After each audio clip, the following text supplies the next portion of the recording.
Okay, boys and girls, we're going to read Wonder Woman Trial of the Amazons. It's book number 13457, and it is book level 4.1, and it is worth 1 whole point, boys and girls, 1 point. Let's get started.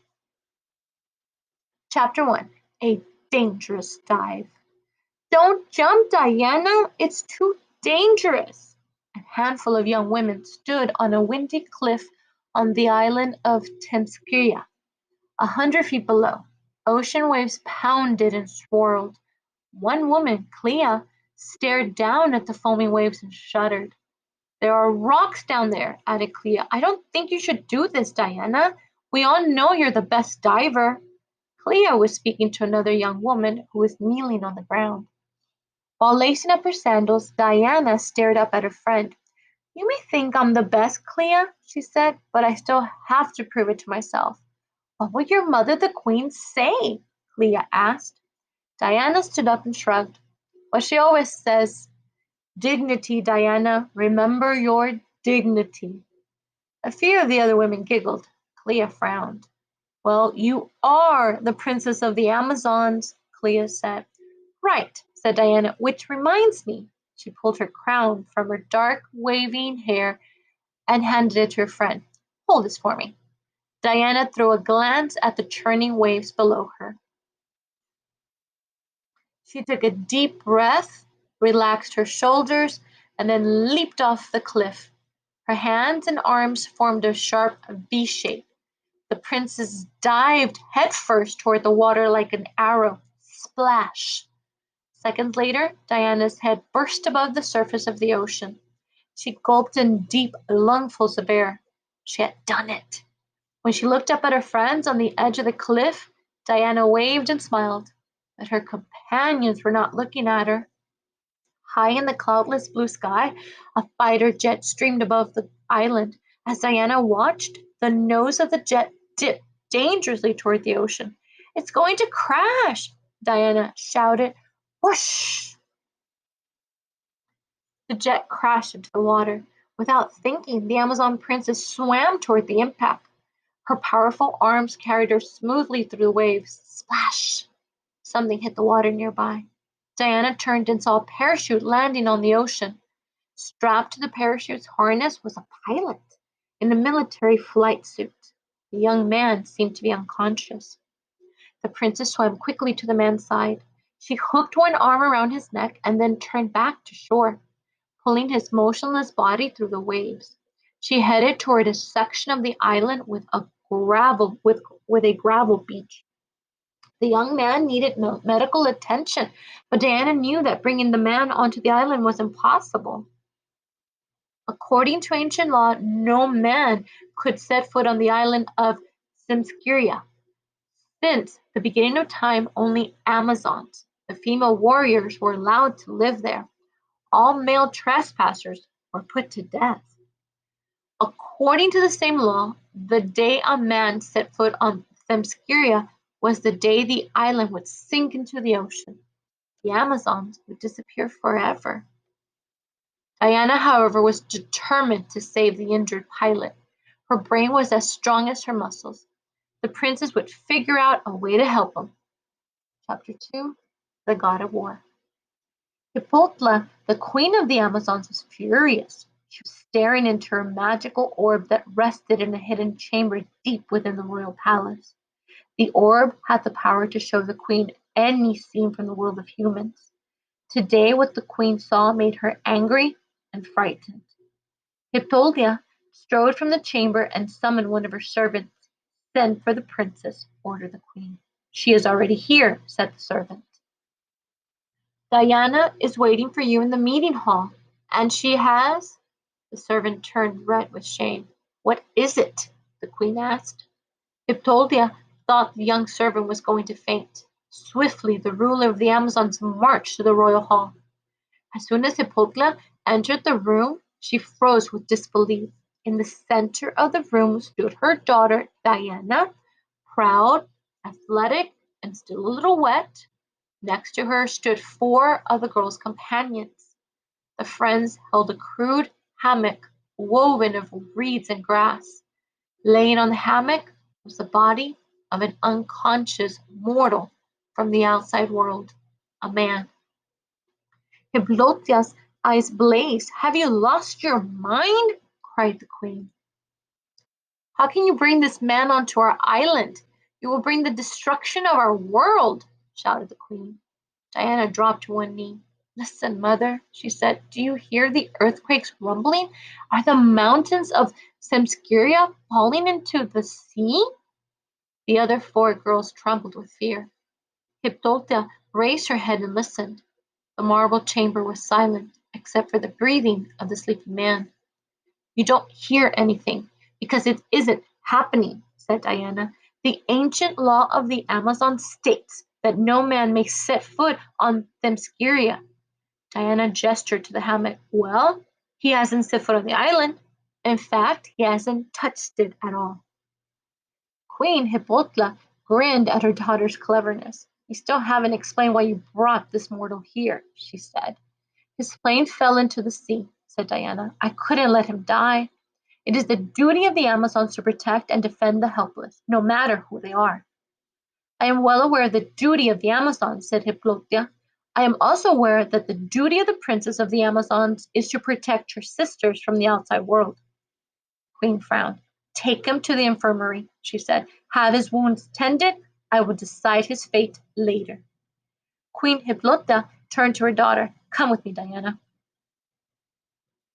Within the queen's hidden chamber, she beckoned Diana to look into the magical orb. Diana's eyes grew wide with horror. Boom! Flash! Bombs exploded. Buildings collapsed. People screamed. The orb showed scene after scene of death and destruction. Starvation, famine, and bloodshed ravished the world of mortals. Each scene was worse than the last. Diana turned away, filled with pity and horror. "This is why we retreated from mortals," said the queen. "The world has always been a place of greed and cruelty, but now it has grown worse. Ares, the god of war, is gaining strength. His invisible servants stir up fear and confusion. We must defeat this evil before it reaches us," said Diana. "We must send one of our best Amazons to battle Ares. We must send a champion trained on the battlefield of immortals," Diana added. "We must send someone who knows the power of the gods, someone who can lead the mortals to peace and harmony." Diana took a deep breath. "We must send one of our own," said Diana. "I will go." The queen's expression turned grim. "You?" she cried in disbelief. "I am the best," said Diana. "I am the strongest and most skilled of our warriors." Queen Hippolyta sighed. "I know it, Diana. You're also a princess. You were born to rule. You cannot leave Themyscira without an heir to our throne." "May you rule for 1,000 years," said Diana. "Meanwhile," the princess added, "let me help the mortals while I can." The queen left the chamber and walked rapidly to a balcony that overlooked the city of the Amazons. Diana followed.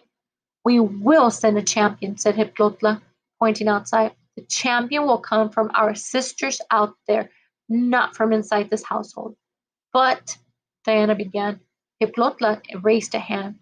"Warriors are many," the queen said. "Princesses are few. We shall find our champion according to the ancient laws.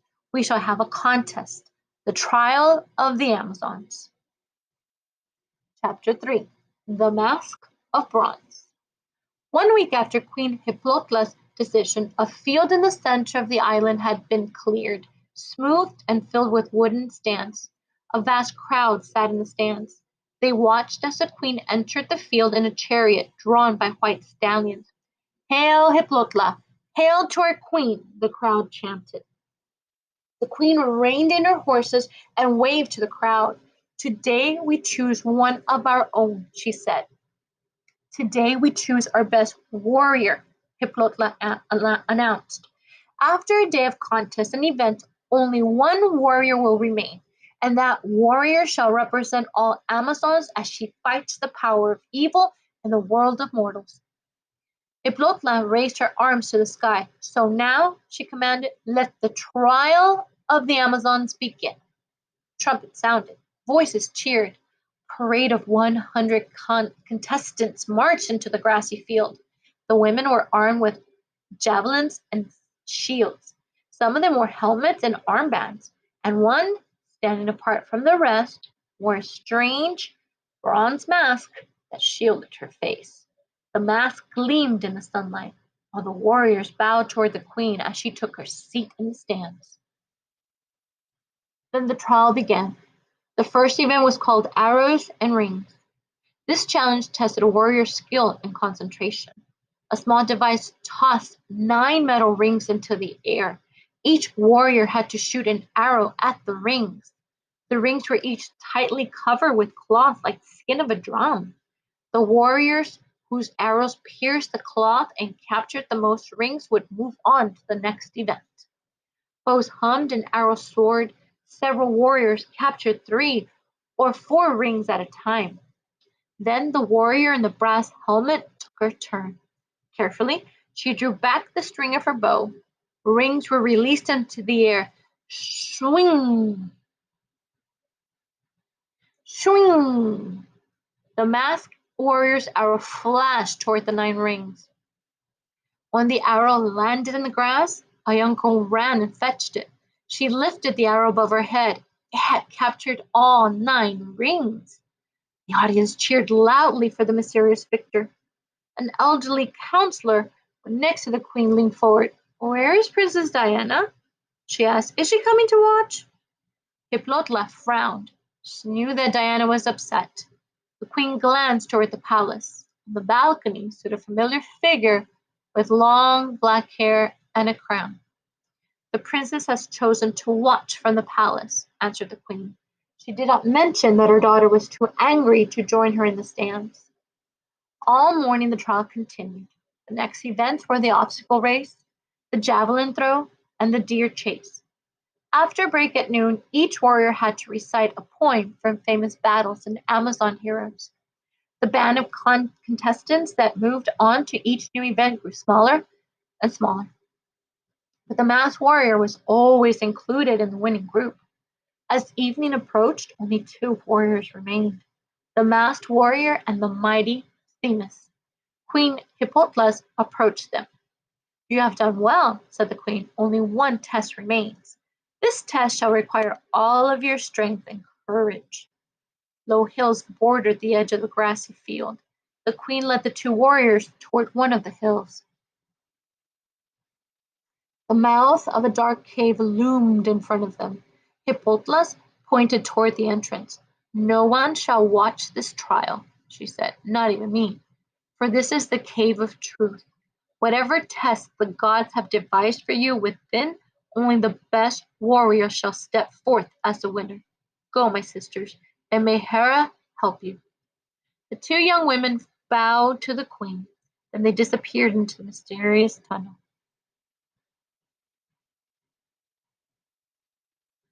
Chapter 4: The Cave of Truth. Soon the tunnel became as black as a moonless night. The 2 women slowly moved forward. They felt along the rough sides of the cave to guide themselves. Their eyes were useless in the thick gloom. After what seemed like hours, the shadows lifted. The warrior saw a flickering light at the end of the rocky passage. "Themis," said the masked warrior, "stop."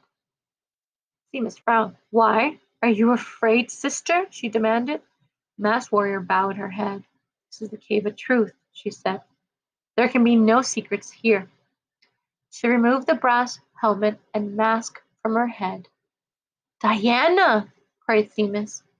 The princess of the Amazon stood unveiled before her friend. "Yes, it is I," said Diana. "I could not continue the trial without telling you." "Does the queen know?" asked Themis. Diana shook her head. "My mother doesn't wish me to compete," she said, "but I had to follow my heart." Rumble! The cave trembled. The warrior staggered on the rocky floor. Giant shadow rose up to meet them. Poof! Fire suddenly blazed from the walls of the cave. The light revealed a warrior standing before them. He stood 20 feet tall and was made of gray rock.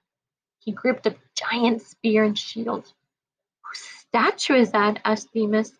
Diana saw the figure of an hourglass carved into the shield. "That is no statue," she said. The stony figure opened his eyes. They gleamed like fiery comets. "I am Kronos," said the warrior. Diana shuddered. Kronos was the god of time. He was the father of all the gods. "I watched your trial, young Amazon," said Kronos. "Queen Hippolyta has tested your skill and strength. It is I, however, who will challenge your spirit." Crack! Kronos pounded the end of his spear against the cave floor. "Behold the chasm of Kronos," boomed the god. A crack appeared in the rock beneath the god's spear. The crack zigzagged along the ground, growing wider and deeper. A stream of water flowed through the crack, and soon it became a deep river. As the chasm winds through the tunnels, it grows wider and more dangerous, said Kronos. "Your test is to leap across a crack one at a time. You shall keep jumping back and forth, following the river downstream. Each time you will be forced to jump farther. Eventually, one of you shall fail."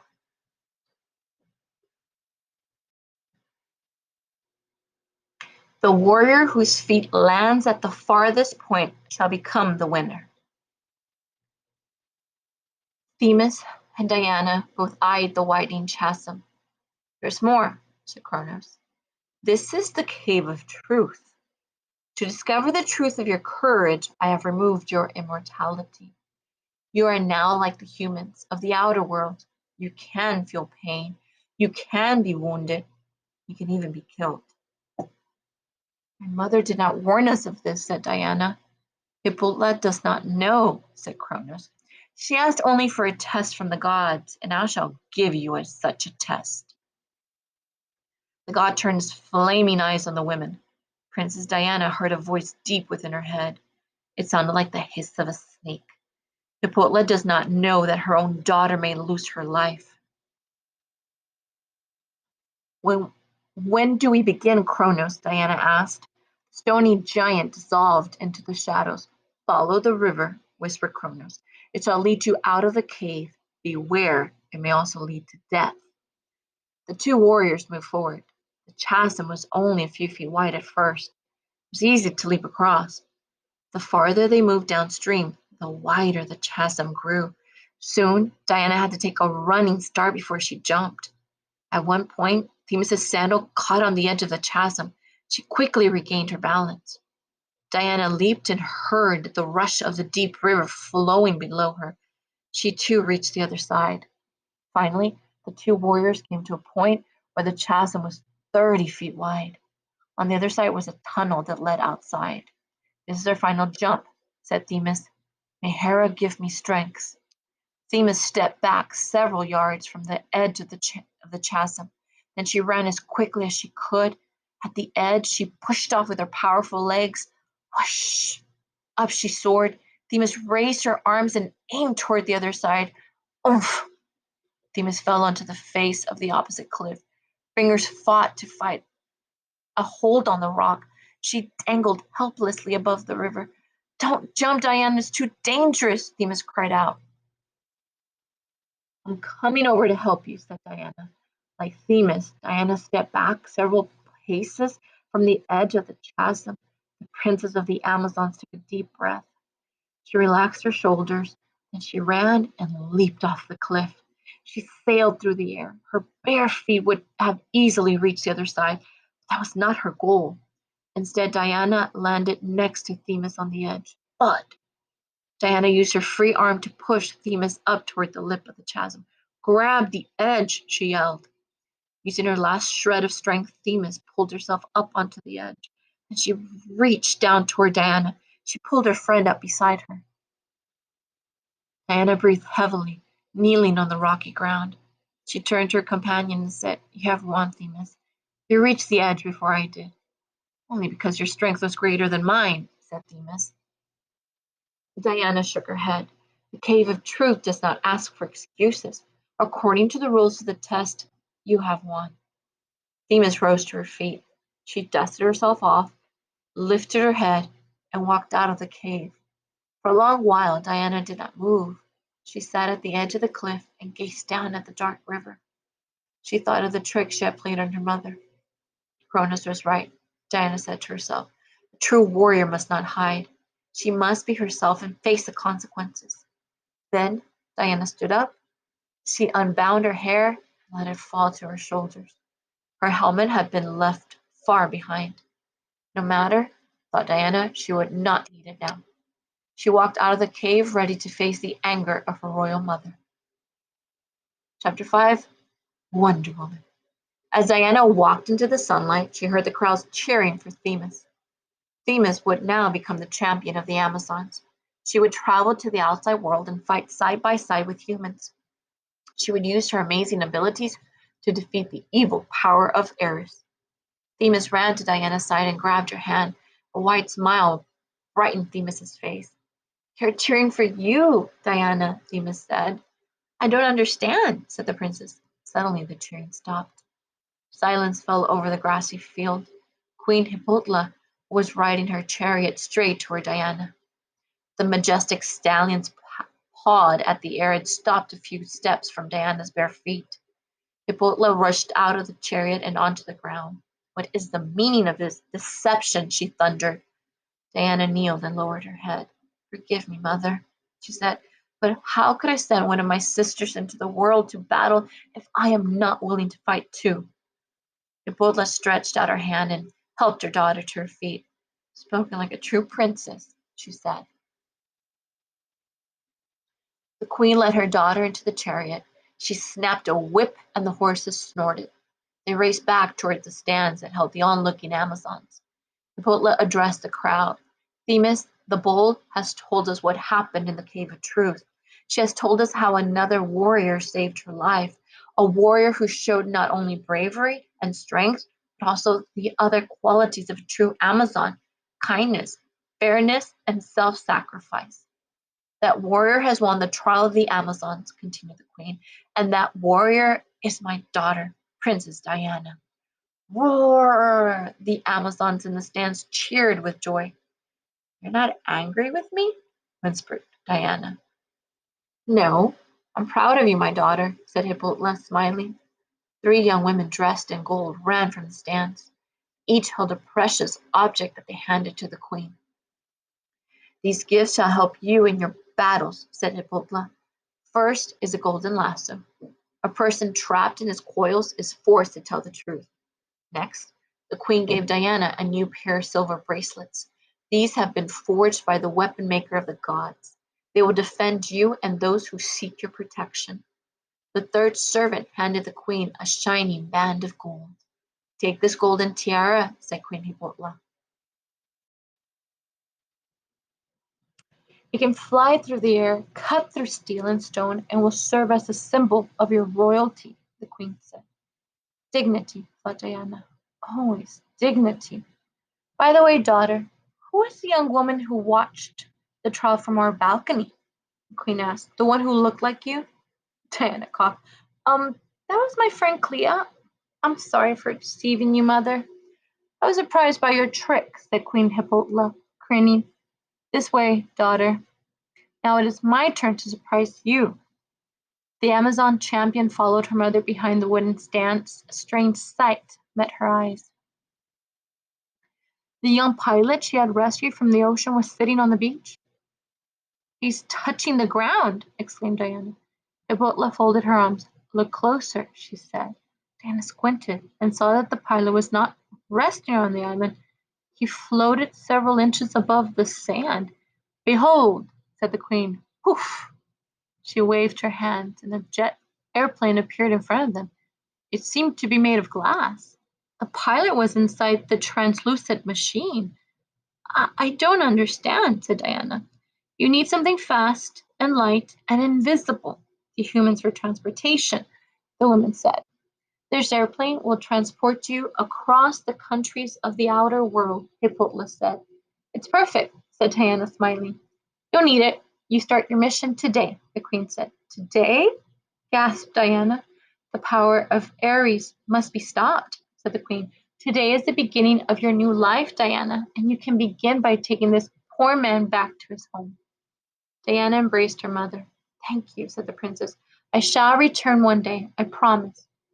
Queen Hippolyta stood before her daughter and placed both of her hands on Diana's shoulders. You truly are the best warrior we have, said the queen. You're strong, resourceful, smart, and brave. You will do us proud, my daughter. Go forth to defeat the power of hatred and war, and never forget that you are a champion, an Amazon, a Wonder Woman.